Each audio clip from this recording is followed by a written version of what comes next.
Good morning বন্ধুরা, সকালে উঠেই নিত্যদিনের মতন কাজ শুরু হয়ে গেল। রোজ সকালে আমার রুটি করতে হয়, অন্য কিছু খেতে চায় না বাচ্চারা, সেজন্য কাওয়া ডাক দিচ্ছে, আমার কথা সাড়া দিচ্ছে।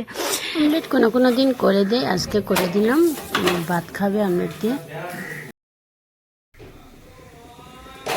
না লাগতো না মাছ। এক মুখ চা করে নিলাম, রুটির সাথে আমাদের চা তো লাগেই লাগে, আর রুটি না হলেও চাটা লাগে সকালে। সিদ্ধি আর ওদের পাপা খেতে বসলো, ও যাবে ডিউটিতে, তো আমি একসাথে দিয়ে দিলাম তাদেরকে। সবাইকে খাওয়ানোর পর টিফিন ভরে দিলাম, তারপর আমি ঋদ্ধিকে রেডি করতে শুরু করলাম। রিশু অলরেডি রেডি হয়ে চলে গেছে, ওর গাড়ি আসলো, তো ওদের পাপায় উঠিয়ে দিয়েছে। এবার আমি ঋদ্ধিকে রেডি করছি। ও রোজ একটা বায়না, ডেইলি রোজ দিনে একটা চুলের আলাদা আলাদা স্টাইল করে যেতে চায়। তো কোনো দিন জুটি, কোনো দিন বেনি। এটা একটা বড় সমস্যা। মেয়ে বাচ্চা হলে সকালে সব কিছু চুল বেঁধে দাও, সব কিছু করতে হয়। ছেলে বাচ্চা এতটা লাগে না। বাকি কাপড় চোপড় নিজেই পরে নেয়। দেখো অনেক কাওয়া আমার এখানে।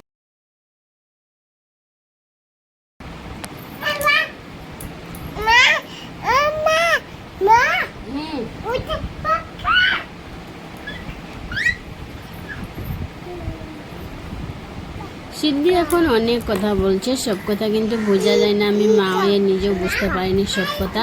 ও এক টুকরা করে কথা বলে। দেখো এখনো আমার সাথে সাথে বয়সসভা করার সময়ও কথা বলছে, আমাকে কিচি দিচ্ছে। দেখো আমি ওকে রেডি করাতে গাড়ি চলে আসলো আজকে। গাড়িটাও তাড়াতাড়ি আসলো, আমিও রেডি করাতে লেট হলাম।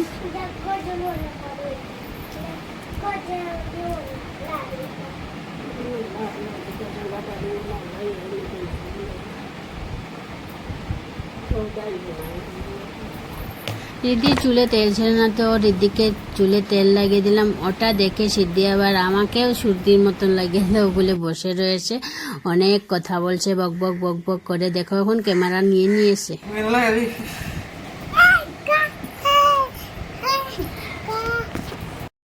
রিশুকে এখন নিজেই ও বইটই গুছিয়ে নেই আর নিজে জুটি বেঁধে নেই। রিশুকে এখন কিছু করতে হয় না, শুধু খাবারটা দিয়ে দিলেই হয়।